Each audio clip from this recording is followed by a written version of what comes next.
Dan orang-orang yang beriman, lelaki dan perempuan, setengahnya menjadi penolong bagi setengahnya yang lain. Mereka menyuruh berbuat kebaikan dan melarang daripada berbuat kejahatan. Dan mereka mendirikan sembahyang dan memberi zakat, serta taat kepada Allah dan Rasul-Nya. Mereka itu akan diberi rahmat oleh Allah. Sesungguhnya Allah Maha Kuasa lagi Maha Bijaksana. Allah menjanjikan orang-orang yang beriman, lelaki dan perempuan, akan beroleh syurga yang mengalir di bawahnya beberapa sungai. Mereka kekal di dalamnya dan beroleh tempat-tempat yang baik di dalam syurga ad-din, serta keredaan dari Allah yang lebih besar kemuliaannya, yakni balasannya. Yang demikian itulah kejayaan yang besar. Surah At-Taubah ayat 71 dan 72.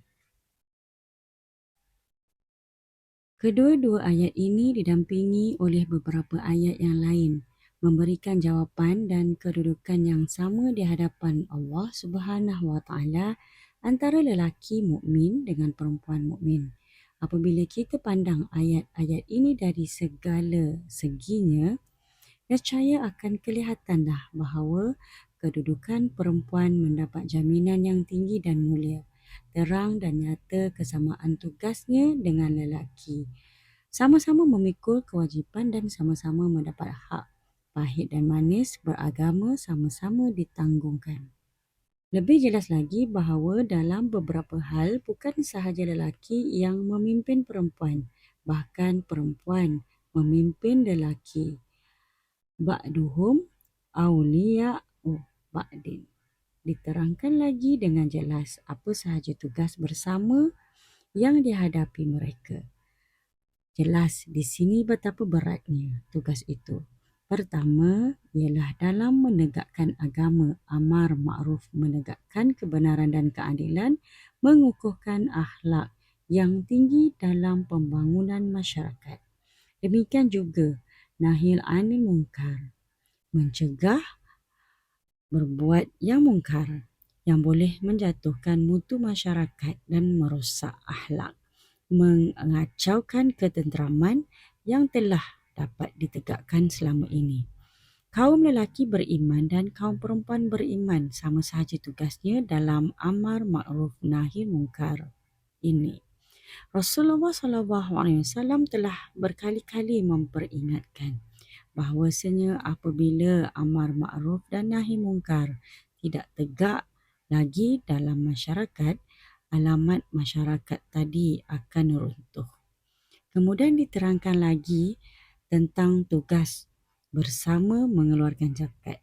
Jika dia ada harta lebih daripada 1 nisab dan cukup tahunnya, wajib dibayarkan zakatnya. Sebagaimana kewajipan pada lelaki juga. Kita semuanya pun telah tahu bahawa solat dan zakat ialah inti daripada ibadah Islam. Maka selain daripada solat dan berzakat, perempuan wajib puasa seperti lelaki juga dan wajib juga haji seperti lelaki. Kalau telah diketahui bahawa dia pun wajib berzakat, terbuktilah bahawa dia berhak mempunyai hartanya sendiri. Sebagaimana Khadijah radhiyallahu anhu, isteri Rasulullah sallallahu alaihi wasallam, pada zaman jahiliah melepaskan orang berniaga ke negara Syam dengan harta bendanya sendiri, maka dalam Islam hak atas harta benda itu tidaklah dicabut. Baik dalam rumah tangga atau dalam masyarakat umumnya, sangatlah terasa bahawa lelaki dengan perempuan saling melengkapi.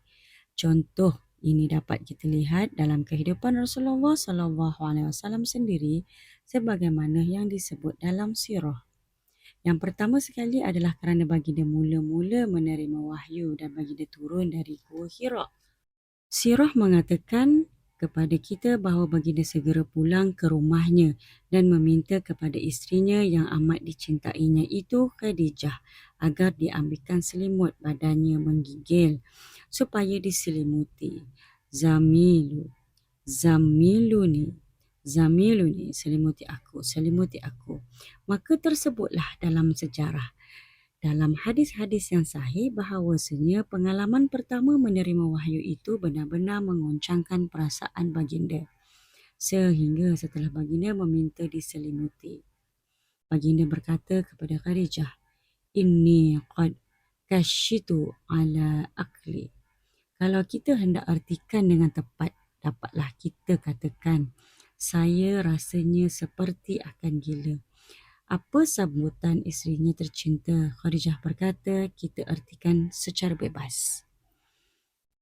Tidak, engkau tidak akan gila. Allah sekali-kali tidak mengecewakan engkau selama-lamanya. Sebab engkau adalah seorang yang selalu menghubungkan silaturahim, kasih dan sayang kepada siapa sahaja. Engkau adalah seorang yang sudi memikul yang berat buat keluargamu. Engkau adalah seorang yang menghormati tetanggamu dan engkau adalah seorang yang berusaha mencarikan apa yang tidak ada dan engkau adalah seorang yang selalu menolong orang lain dalam menghadapi segala kesukaran hidup. Besar sekali kesan ucapan Khadijah itu membangkitkan jiwa Rasulullah SAW untuk memikul tanggungjawab yang telah diletakkan Tuhan di atas pundak baginda.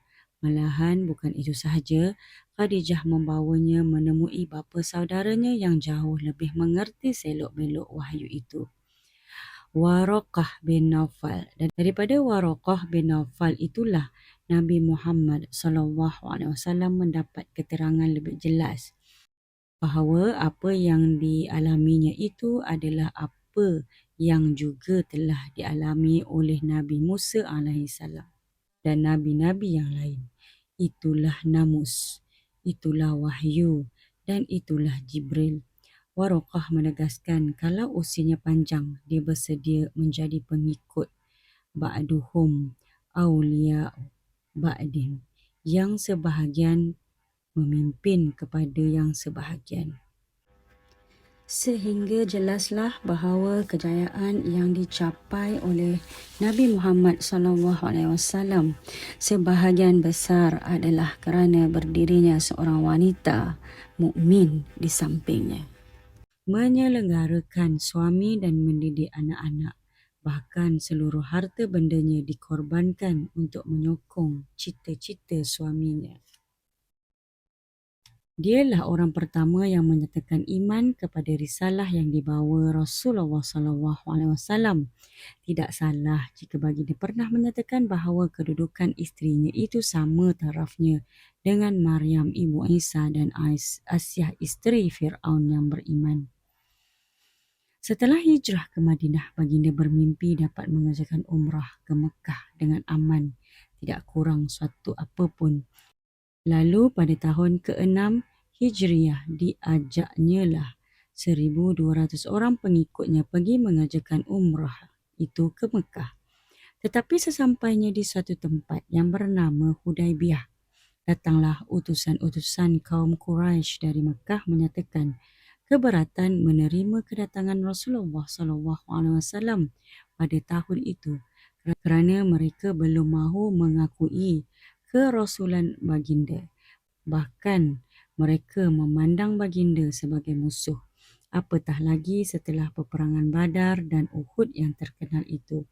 Lalu terjadilah perundingan antara kedua belah pihak. Hasil perundingan menyatakan bahawa Rasulullah SAW belum berumrah pada tahun itu. Hanya boleh berumrah pada tahun depan. Dalam perjanjian itu juga diputuskan kalau ada orang Madinah Muslim pergi ke Mekah, orang Mekah tidak berkewajipan mengembalikan mereka ke Madinah.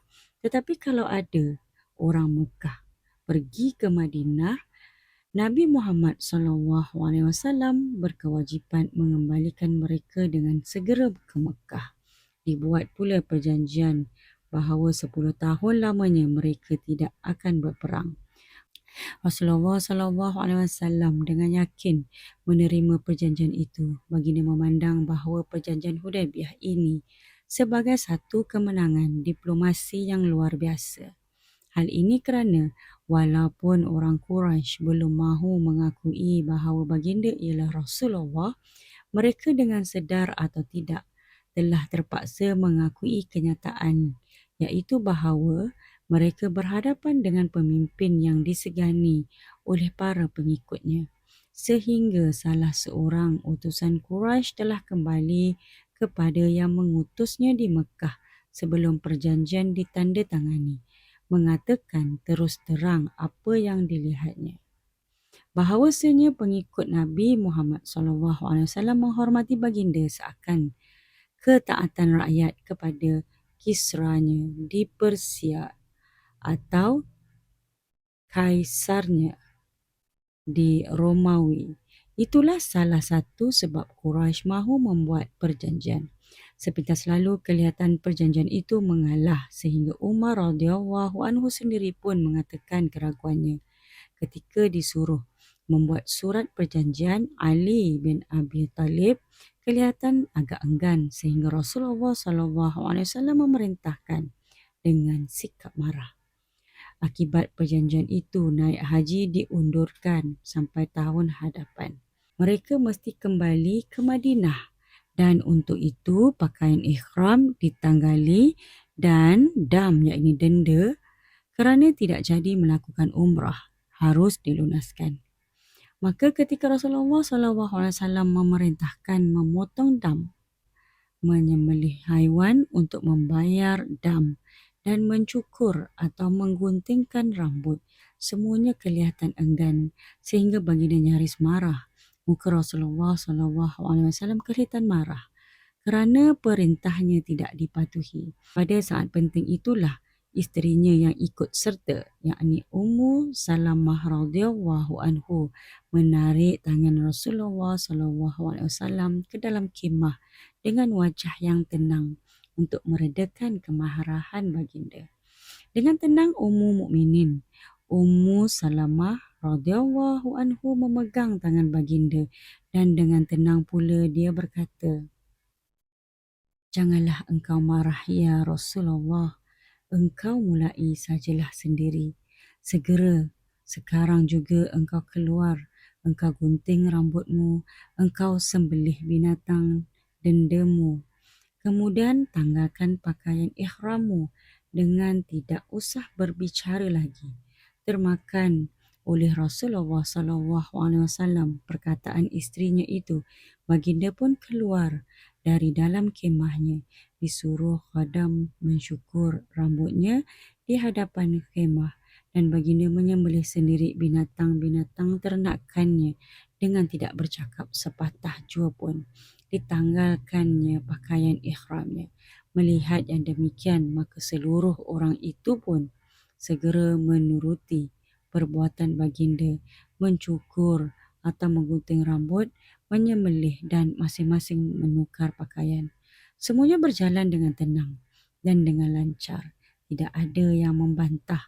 Mereka pun kembali ke Madinah dengan selamat untuk bersedia mengerjakan Umratul Qada, yakni umrah ganti pada tahun ke-7 kelak. Maka tercatatlah dalam sejarah Rasulullah SAW betapa penting ertinya sikap yang diambil oleh isteri tercinta dalam saat diperlukan. Isteri muslimat dan mukminat tidaklah suka menonjolkan diri seperti penggunting pita membuka sesuatu bangunan baru sebagai suatu show, tetapi mereka mengambil peranan pada saat yang penting dan genting, sebagaimana sikap yang diambil oleh Khadijah radhiyallahu anhu pada zaman Mekah dan Ummu Salamah radhiyallahu anhu pada zaman Madinah itu. Di sinilah dapat difahami perkataan yang terkenal bahawasanya wanita itu ialah tiang negara. Kalau wanita itu baik, baiklah negara. Dan kalau mereka rosak, rosak pula lah negara. Mereka adalah tiang dan biasanya tiang rumah tidaklah begitu kelihatan. Tetapi kalau rumah sudah condong, periksalah tiangnya. Tandanya tianglah yang lapuk. ba'duhum awliya'u ba'di. Yang sebahagian memimpin kepada yang sebahagian. Jaga-menjaga, bela-membela dan naik-menaikkan sehingga bukan lelaki mukmin sahaja yang dapat menaikkan martabat jiwanya dalam iman, malahan yang perempuan demikian pula. Sehingga mereka keduanya sama-sama besar dalam bidangnya masing-masing. Inilah tuntutan yang jelas daripada Al-Quran.